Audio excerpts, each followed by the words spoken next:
یہ احساس بھی نہیں ہوتا کہ ان کا یہ بونگا پن کسی کو بہت اچھا لگتا ہے، اتنا کہ اپنی 6-7 ہاسٹل میٹس کے ساتھ گپے ہانکتے سڑک پر چہل قدمی کرتے، اپنے بیڈ کی چادروں کی یونانی طرز پر جسم پر باندھے ایک کندھا اڑیاں رکھے یونانی ہی تیز میوزک پر کوریڈور میں ٹھمکے لگاتے اور اپنے دیگر بندر لنگور کے کرتب کرتے کوئی اسے ہی سوچتے، اسی کے لیے زیر لب ہنستا ہے۔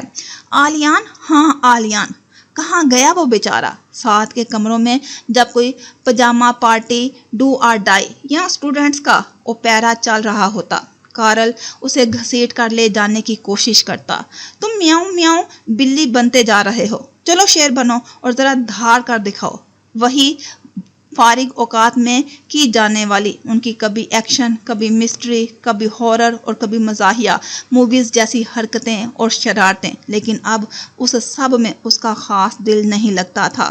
وہ کر تو لیتا تھا، لیکن بس خود کو پرانا والا آلیان ثابت کرنے کے لیے۔ اسے ڈر لگتا تھا کہ کوئی اس کے دل کا بھید نہ پا جائے، بھید جو بھوری آنکھوں نے کالی آنکھوں سے کشید کیا تھا، بھید جو محبت میں ملفوف دل پر کھلتا ہے، صرف محبت میں ملفوف دل پر۔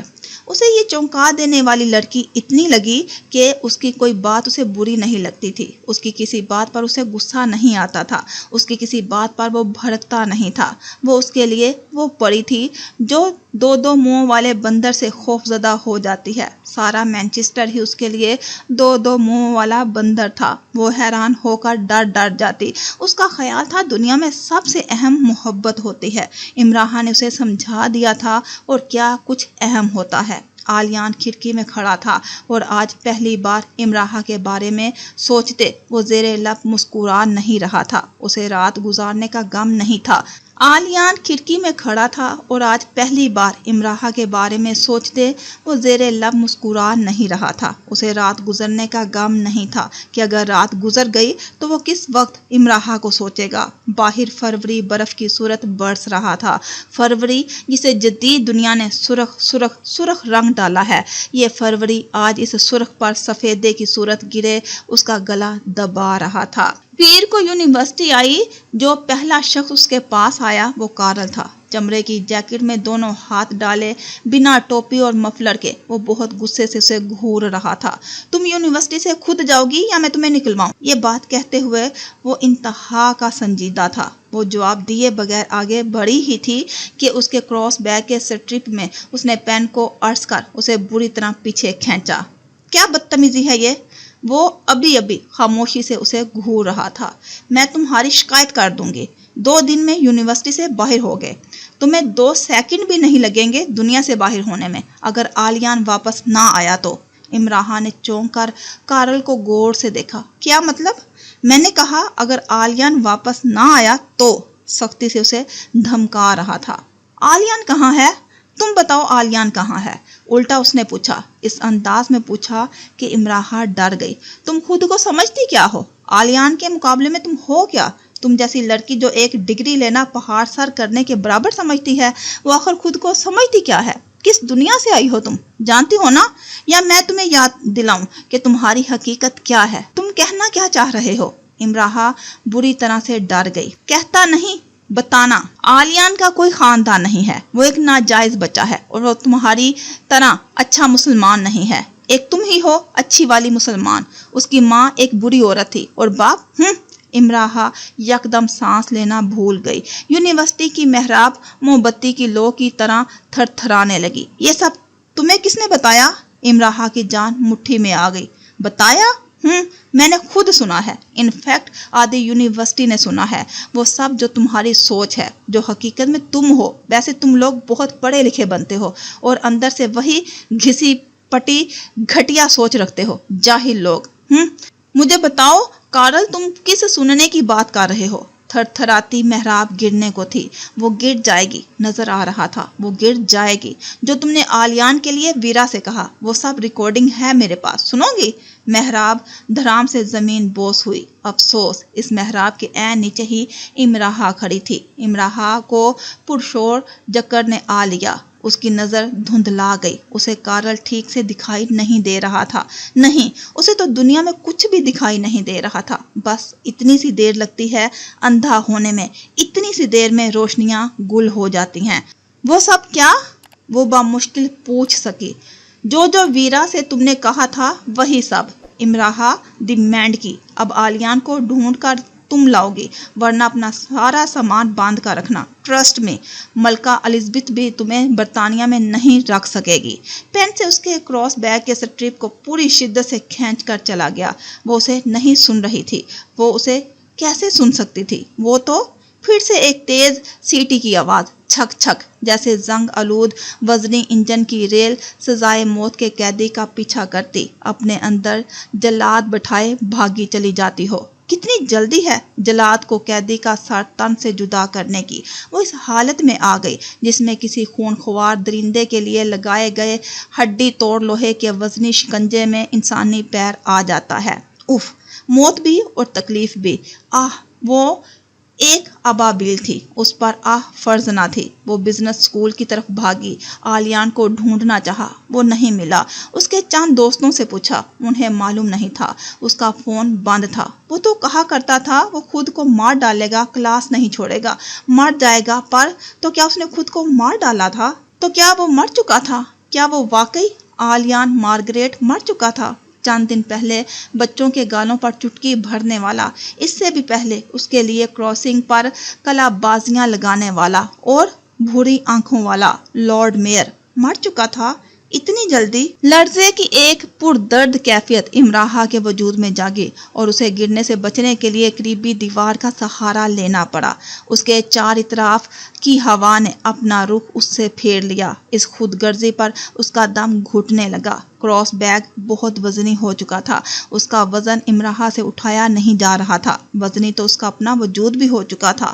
امراہا کے لیے اسے قائم رکھنا محال ہو رہا تھا. عزت بھی رہ جائے اور چوٹ بھی نہ لگے. اسے یاد ہی نہ رہا اسے اپنی کلاس لینی ہے. اگر کوئی اسے اس وقت پکارتا تو اسے یہ بھی یاد نہ آتا کہ امراہا نامی لڑکی خود وہی ہے. ایسے چلتی جیسے چلنا تو ہرگز نہیں کہتے. وہ باغ کے ایک کونے میں بیٹھ گئی. چپ، خاموش. دنیا میں اتنا سناٹا کیوں ہے؟ نہیں، یہ شور، اتنا شور، یہ کہاں سے پھوٹ پڑتا ہے؟ کان پھٹ رہے ہیں. کچھ سنائی نہیں دے رہا. کان بہرے ہو چکے ہیں. اب وہ گود میں ہاتھ رکھے بیٹھی ہے، جیسے دائرے کی صورت اس کے گرد الاؤ بھڑکانے کی تیاریاں کی جاتی ہوں اور وہ اس پر راضی ہونی ہو چکی ہے. مطلب اس کی سب تدبیریں، حساب کتاب الٹا ہی ہوا. وہ نالائق کی نالائق ہی رہی. اسٹوڈنٹ آ جا رہے ہیں. برفیلی ہوا چل رہی ہے. دھند ہر شے کو اپنی لپیٹ میں لے رہی ہے اور ایسا کرتے بہت خوفناک لگ رہی ہے. آکسفورڈ روڈ ایسے رواں دواں ہے جیسے ابھی ابھی وہاں سے شور مچاتی، چیختی چنگارتی پرانے انجن کی ریل گاڑی قطن نہیں گزری. باغ ایک کونے میں وہ اکیلی بیٹھی ہے، جیسے ساری دنیا تباہ ہو چکی ہے اور اب وہ اکیلی رہ گئی ہے. بالکل اکیلی، جیسے باغ میں بچھی گھاس خزاں میں پیوست بہار سے دور اکیلی. سیاہ بلوری پیالے آنسوؤں سے بھر بھر گئے. گود میں ہاتھ رکھے وہ اتنی بڑی یونی میں اکیلی ہوئی بیٹھی ہے. افسوس، برائے نام حصے میں آتے ہی صحیح وہ آلیان کو کھو چکی ہے اور محبت کا ایک ہی پنجرہ ہے. دنیا اس کا ایک ہی قصور ہے، دنیا دار ہونا. اس پنجرے پر ایک ہی تالا لگتا ہے، روایات کا، اس سوال کا، اس سوال کا، اس خوف کا، اس انجام کا. یہ وہ بس سب سوالیہ. سرکشی کی اجازت نہیں، بغاوت کا حکم نہیں. اس پنجرے کی سلاخوں کی بنیادیں خود غرض معاشرے کے کھوکھلے بربرے اصولوں سے ہری بڑی دھرتی کے سینے سے پھوٹتی ہیں اور اصول و ضوابط کی فضا میں غرور و تکبر سے تن جاتی ہیں. یہ پنجرہ، اس پنجرے کا قیدی حساب کتاب کیوں نہ کرے؟ وہ سارے سوالوں کے جواب نکال لے گا تو ہی تالا کھولے گا نا. اور سب سوالوں کے جواب کون فاتحہ ہے جو نکال پاتا ہے. امراہا اتنی عقل مند تھی کہ آلیان کو پہچان گئی تھی اور اتنی ہی بے وقوف کہ اسے پا نہ سکی. اور ذرا بتائیے، مشرق میں قلم دوات کہاں ملتی ہے جو ایسی محبت کرنے کی تحریری اجازت دیتی ہے؟ ایسی محبت جس کی اہمیت مٹی کے کچے ٹوٹے ہوئے گھڑے سے بھی گئی گزری ہوتی ہے. وہ اٹھی اور گھر آ گئی. آپ کی آلیان سے بات ہوئی؟ اس نے آتے ہی لیڈی مہر سے پوچھا۔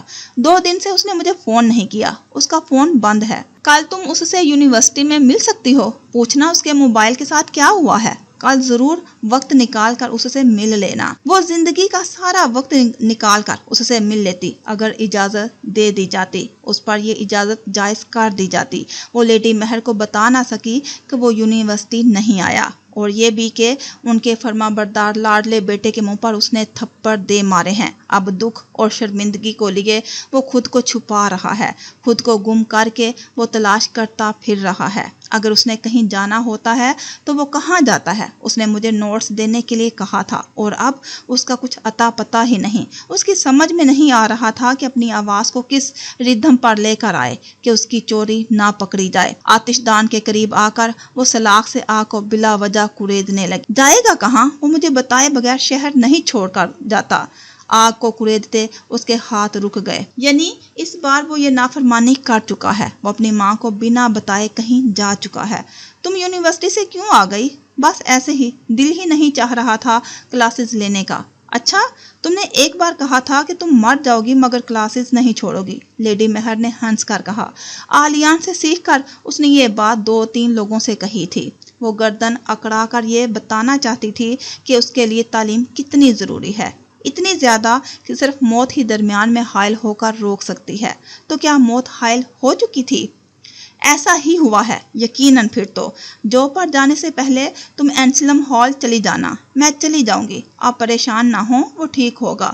وہ میرا بیٹا ہے، وہ اپنا خیال رکھنا جانتا ہے، اپنے لیے نہیں میرے لیے۔ امراحہ کو ایک دم سے احساس ہوا کہ وہ کافی دیر سے آگ کے قریب کھڑی ہے۔ لیڈی مہر کی اس بات نے اسے چونکا دیا تھا۔ ہاں، وہ ٹھیک ہوگا، کسی کے لیے نہیں، لیڈی مہر کے لیے۔